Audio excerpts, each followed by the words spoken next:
Good morning बच्चों। हम आपको पढ़ा रहे थे जननात्मक स्वास्थ्य यानी कि रिप्रोडक्टिव हेल्थ, जिसमें हमने आपको बताया था कि परिवार नियोजन के बारे में तथा उसकी विधियों के बारे में कि छोटा जो परिवार होता है वह कैसा होता है, सुखी परिवार होता है, स्वस्थ परिवार होता है। बच्चों, आप लोग हॉस्पिटल गए होंगे, वहाँ पर आपने बोर्ड में लिखे हुए देखा होगा, वहाँ पर लिखा रहता है छोटा परिवार, सुखी परिवार, हम दो, हमारे दो। तो इन सभी का मतलब क्या होता है? इन सभी का मतलब ये होता है कि जहाँ पर छोटा परिवार जो होता है वह कैसा होता है, सुखी होता है, और जहाँ पर परिवार बड़ा होता है वहाँ पर बहुत सारी दिक्कतें आती हैं। इसलिए दिक्कतें आती हैं कि अगर परिवार में अर्निंग करने वाला व्यक्ति एक है, यानी कि जो उसमें एक व्यक्ति कमा रहा है और खाने वाले 10 हैं, तो वह जो उसमें आय की बचत कम हो पाती है। आकस्मिक जब कभी किसी वस्तु की ज़रूरत पड़ जाती है तो उसकी पूर्ति नहीं हो पाती है, अच्छे शौक़ नहीं हो पाते हैं, अच्छी शिक्षा प्राप्त नहीं कर पाते हैं। और जननात्मक स्वास्थ्य में क्या क्या चीज़ें होनी चाहिए, ये सब चीज़ों का इसमें जानकारी भी आपको बताई थी। आज उसी के आगे, और ये समिष्ट कहलाता है, तो आज का टॉपिक भी हमारा वही होगा, समिष्ट का आकार। तो हेडिंग डाल देंगे समिष्ट का आकार।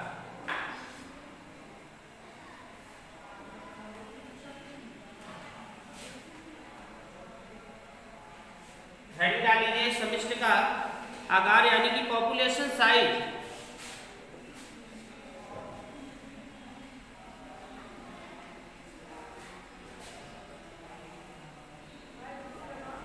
पॉपुलेशन साइज, जनसंख्या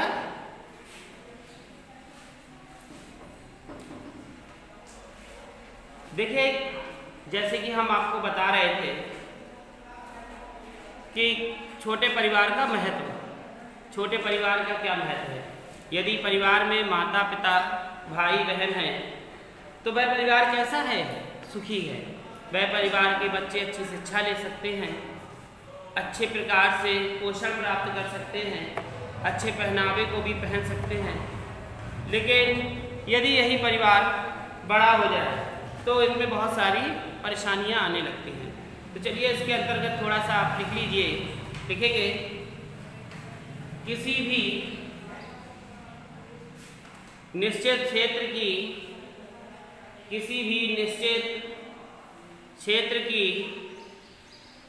समिष्ट में, किसी भी निश्चित क्षेत्र की समिष्ट में जीवों की संख्या, समिष्ट में जीवों की संख्या कभी भी स्थिर,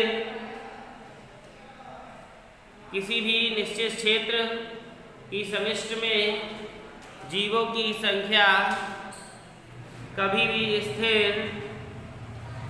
या एक जैसी नहीं होती, कभी भी स्थिर या एक जैसी नहीं होती। यह समय के साथ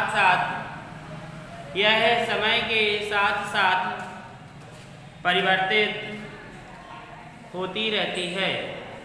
यह समय के साथ साथ परिवर्तित होती रहती है।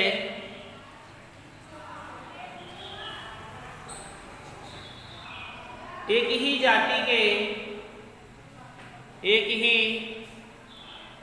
के कुल सदस्यों की संख्या को, एक ही जाति के कुल सदस्यों की संख्या को समिष्ट कहते हैं। एक ही जाति के कुल सदस्यों की संख्या को समिष्ट कहते हैं।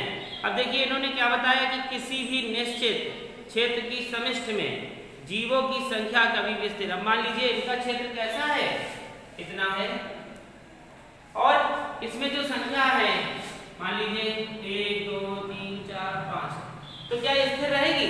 नहीं, कभी ये क्या हो सकती है, बढ़ सकती है, या फिर कभी घट सकती है ना। तो कभी भी इसकी स्थिर नहीं रहती। लेकिन यहाँ पर कैसे होते हैं, एक ही जाति के, यहाँ पर कैसे लोग हैं? एक ही जाति के, एक ही कुल के, वह क्या कहलाता है? समिष्टि कहलाता है। अब जैसे आपका परिवार है, आप परिवार में रहते हो, तो आपका परिवार क्या है? एक समिष्ट है। क्यों? क्योंकि उसमें एक ही जाति के, एक ही कुल के लोग मौजूद हैं, कि उसमें अलग अलग कुल के लोग मौजूद हैं, एक ही जाति के, एक ही कुल के लोग मौजूद है ना। जैसे मोहल्ले में रहते हो तो वो समिष्ट नहीं है, क्योंकि वहाँ पर अलग अलग जाति के अलग अलग लोग हैं, और किसी की जनसंख्या, किसी की संख्या में क्या है? बढ़ोतरी है, और किसी की संख्या में क्या है? घटाव है। तो ये समिष्टि नहीं होती है। तो चलिए लिखेंगे फिर अगली लाइन, इसी में थोड़ा सा और है। किसी समिष्ट का आकार, किसी समिष्ट का आकार जन्म दर और किसी समिष्ट का आकार जन्म दर और मृत्यु दर के द्वारा, किसी समिष्ट का आकार जन्म दर और मृत्यु दर के द्वारा निर्धारित होता है। मृत्यु दर के द्वारा निर्धारित होता है। यदि जन्म दर मृत्यु दर की अपेक्षा, यदि जन्म दर मृत्यु दर की अपेक्षा अधिक होती है, यदि जन्म दर मृत्यु दर की अपेक्षा अधिक होती है, तो समिष्ट का आकार बढ़ता है। तो समिष्ट का आकार बढ़ता है। और यदि मृत्यु दर, जन्म दर कम, और यदि जन्म दर कम तथा मृत्यु दर अधिक है, और यदि जन्म दर कम और मृत्यु दर अधिक है, तो इससे समिष्ट का आकार घटता है। समझ में आया? तो इससे समिष्ट का आकार घटता है। जैसे कि देखिए बच्चों, हमने आपको यहाँ पर ये बताया कि मान लीजिए ये क्या है? समिष्ट है, एक आकार का समिष्ट है, और यहाँ पर कितने लोग उपस्थित हैं?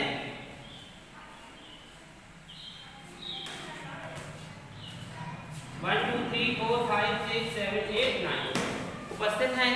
अब यहाँ पर क्या हुई? 1 2 3 4 लोगों की मृत्यु हो गई और 2 लोगों ने जन्म ले लिया। तो मृत्यु दर, समिष्ट का आकार बढ़ा कि घटा? घटा, है ना, क्योंकि 9 की समिष्ट थी और 9 की समिष्ट में 4 लोगों की मृत्यु हो गई, सिर्फ 2 लोगों ने जन्म लिया, तो समिष्ट का आकार घटा। क्यों? क्योंकि जन्म दर कम तथा मृत्यु दर अधिक है। इसी प्रकार यहाँ पे 2 लोग और मर गए या समाप्त हो गए, और कई बच्चों ने जन्म लिया। तो देखिए कितने हो गए? 9 थे पहले, 1 2 3 4 5 6 7 8 9 10 11 12 13। अब यहाँ पर 13 हो गए, तो जन्म दर अधिक हो गई तथा मृत्यु दर घट गई। तो इससे समिष्ट का आकार क्या हुआ? बढ़ा। ठीक है, अगर ये आपका आता है तो इस प्रकार से आप इसे एक्सप्लेन कर सकते हैं। तो आपको समझ में आ गया कि समिष्ट क्या है। चलिए अब अगली हेडिंग डालेंगे, लिंगानुपात। लिंगानुपात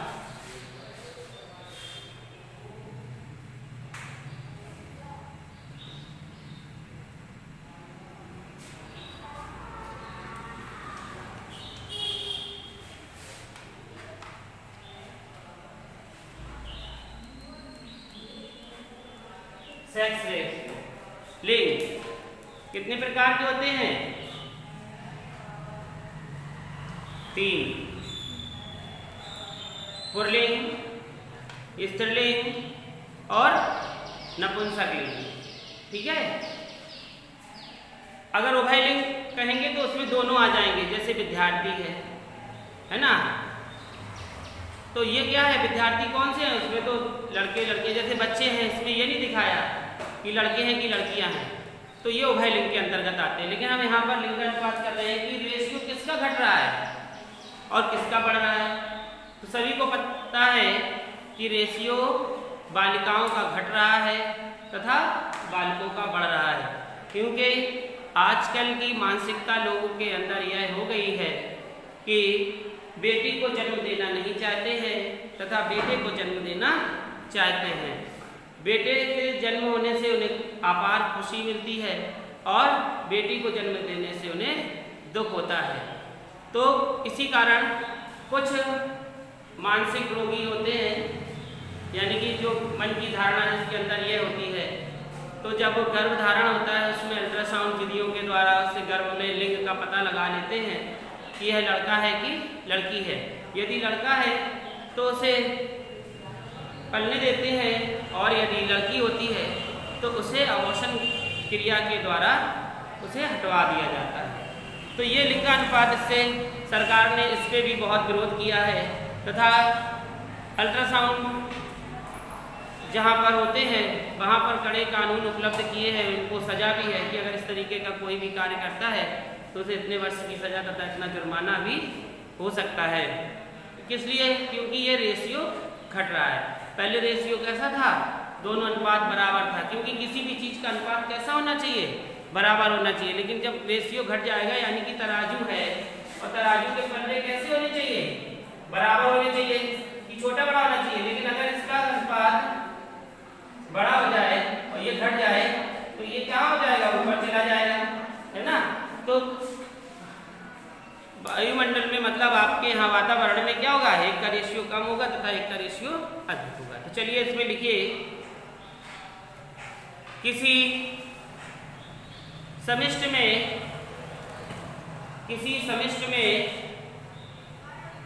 प्रति 1000 पुरुषों पर, सरकार ने 1000 पुरुषों पर ही किया था, आप उसका रेशियो आगे बढ़ा सकते हैं, 1000 की जगह 10,000 कर सकते हैं, 10,000 की जगह 1,000 1 लाख भी कर सकते हैं या 100 भी कर सकते हैं रेशियो। तो किसी समिष्ट में प्रति 1000 पुरुषों पर महिलाओं की संख्या को,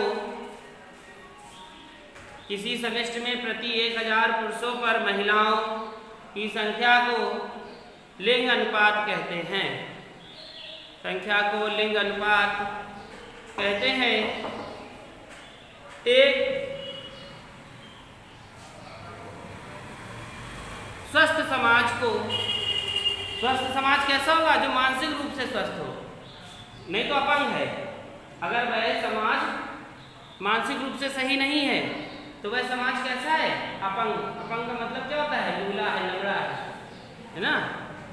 तो क्या लिखा कि संख्या को अनुपात कहते हैं। एक स्वस्थ समाज के निर्माण के लिए, एक स्वस्थ समाज के निर्माण के लिए महिला व पुरुष के लिंगानुपात को बनाए रखने के लिए, लिंगानुपात को बनाए रखना आवश्यक होता है।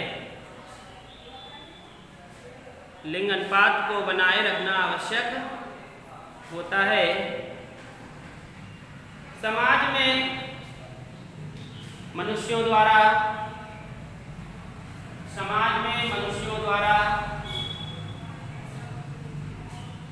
कन्या भ्रूण हत्या, समाज में मनुष्यों द्वारा कन्या भ्रूण हत्या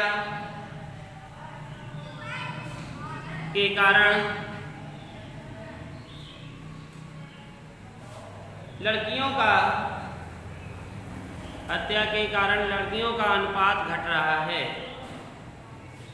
लड़कियों का अनुपात घट रहा है। यही लिंग अनुपात कहलाता है। यही लिंग अनुपात कहलाता है। तो आपको समझ में आ गया कि लिंग अनुपात क्या है।